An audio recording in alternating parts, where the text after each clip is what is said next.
15 kabanata. Ngayoy ipinatatalastas ko sa inyo, mga kapatid, ang ebanghelyo na sa inyo'y aking ipinangaral, na inyo namang tinanggap, na siya naman ninyong pinanatilihan. Sa pamamagitan naman nito'y iligtas kayo kung matyaga ninyong iingatan ang salitang ipinangaral ko sa inyo, maliban na kung kayo'y nagsipanampalataya ng walang kabuluhan. Sapagkat ibinigay ko sa inyo una sa lahat ang akin namang tinanggap, na si Kristo ay namatay dahil sa ating mga kasalanan ayon sa mga kasulatan, at siya'y inilibing at siya'y muling binuhay ng 3 araw ayon sa mga kasulatan, at siya'y napakita kay Cefas at saka sa 12. Pagkatapos ay napakita sa mahigit na 500 kapatid na paminsan, na ang karamihan sa mga ito'y nangabubuhay hanggang ngayon, natapwat ang mga iba'y nangatulog na. Saka napakita kay Santiago at saka sa lahat ng mga apostol. At sa kahuli-hulihan, tulad sa isang ipinanganak sa di kapanahunan, ay napakita naman siya sa akin. Ako nga ang pinakamaliit sa mga apostol, at hindi ako karapat-dapat na tawaging apostol, sapagkat pinag-usig ko ang iglesia ng Diyos. Datapwat sa pamamagitan ng biyaya ng Diyos, ako nga'y ako, at ang kanyang biyaya na ibinigay sa akin ay hindi nawawalan ng kabuluhan. Bagkos ako'y malabis na nagpagal kaysa kanilang lahat, bagaman hindi ako, kundi ang biyaya ng Diyos na sumasa akin. Maging ako nga o sila, ay gayon ang aming ipinangangaral, at gayon ang inyong sinampalatayanan. Kung si Kristo nga'y ipinangangaral na siya'y muling binuhay sa mga patay, bakit ang ilan sa inyo ay nagsisipagsabi na walang pagkabuhay na mag-uli ng mga patay? Datapwat kung walang pagkabuhay na mag-uli ng mga patay, ay hindi rin nga muling binuhay si Kristo. At kung si Kristo ay hindi muling binuhay, ay walang kabuluhan nga ang aming pangangaral. Wala rin namang kabuluhan ang inyong pananampalataya. Oo, at kami ay nasusumpong ang mga saksing bulaan tungkol sa Diyos, sapagkat aming sinasaksihan tungkol sa Diyos, na kanyang muling binuhay si Kristo, na hindi siyang muling nabuhay, kung tunay nga ang mga patay ay hindi muling binubuhay. Sapagkat kung hindi muling binubuhay ang mga patay, ay hindi rin nga muling binuhay si Kristo.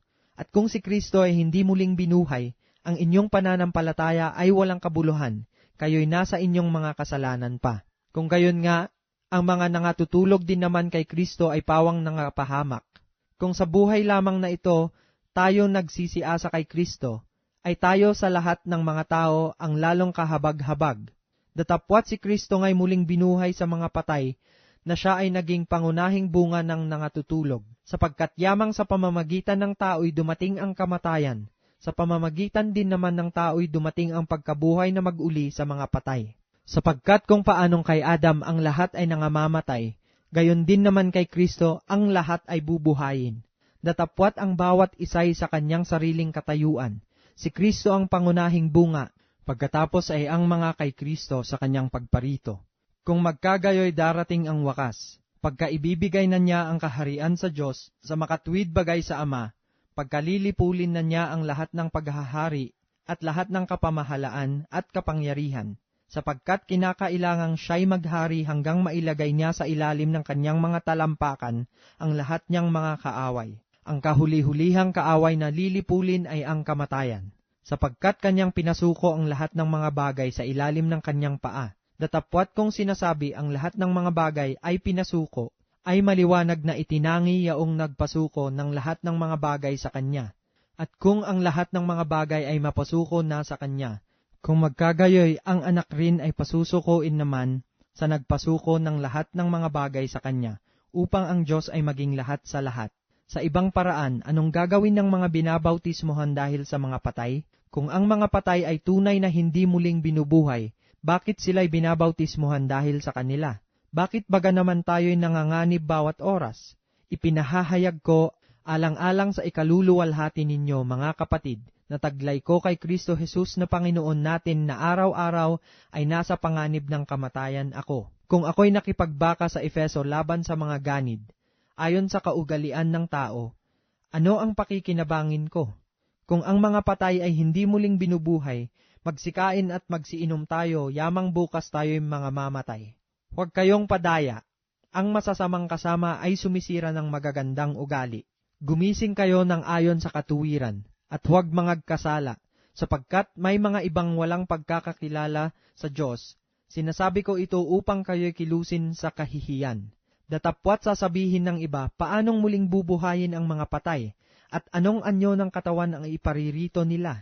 Ikaw namang ang inyong inihahasik ay hindi binubuhay maliban na kung mamatay. At ang iyong inihahasik ay hindi mo inihahasik ang katawang lilitaw, kundi ang butil lamang, na marahil ay trigo o ibang bagay. Datapwat ang Diyos ay nagbibigay ng katawan dito ayon sa kanyang minagaling, at sa bawat binhi ay ang sariling katawan.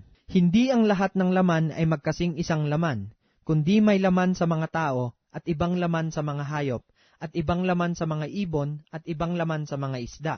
Mayroon namang mga katawang ukol sa langit, at mga katawang ukol sa lupa.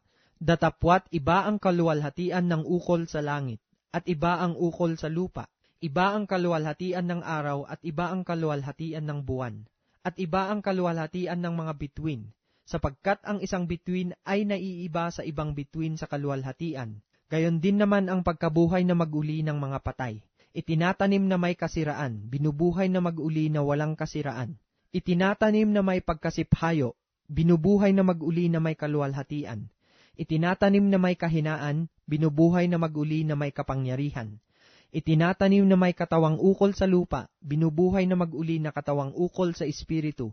Kung may katawang ukol sa lupa, ay may katawang ukol sa espiritu naman. Gayon din naman nasusulat, ang unang taong si Adam ay naging kaluluwang buhay. Ang huling Adam ay naging espiritong nagbibigay buhay. Bagaman ang ukol sa espiritu ay hindi siyang una, kundi ang ukol sa lupa, pagkatapos ang ukol sa espiritu. Ang unang tao ay tagalupa na ukol sa lupa, ang ikalawang tao ay tagalangit. Kung ano ang ukol sa lupa, ay gayon din naman silang mga tagalupa. At kung ano ang ukol sa langit, ay gayon din naman silang tagalangit. At kung paanong tinaglay natin ang larawang ukol sa lupa, ay tataglayin din naman natin ang larawang ukol sa langit. Sinasabi ko nga ito, mga kapatid, na ang laman at ang dugo ay hindi makapagmamana ng kaharian ng Diyos, ni ang kasiraan ay magmamana ng walang kasiraan. Narito, sinasaysay ko sa inyo ang isang hiwaga. Hindi tayong lahat ay mga tutulog, ngunit tayong lahat ay babaguhin. Sa isang sandali, sa isang kisap mata, sa huling pagtunog ng pakakak, sapagkat tutunog ang pakakak at ang mga patay ay mga bubuhay, na maguli na walang kasiraan at tayo'y babaguhin, sapagkat kinakailangan na itong may kasiraan ay magbihis ng walang kasiraan, at itong may kamatayan ay magbihis ng walang kamatayan. Tatapwat pagka itong may kasiraan ay mabihisan ng walang kasiraan, at itong may kamatayan ay mabihisan ng walang kamatayan, kung magkakagayon ay mangyayari ang wikang nasusulat, nilamon ng pagtatagumpay ang kamatayan. Saan naroon, o kamatayan, ang iyong pagtatagumpay? Saan naroon, o kamatayan, ang iyong tibo? Ang tibo ng kamatayan ay ang kasalanan, at ang kapangyarihan ng kasalanan ay ang kautusan.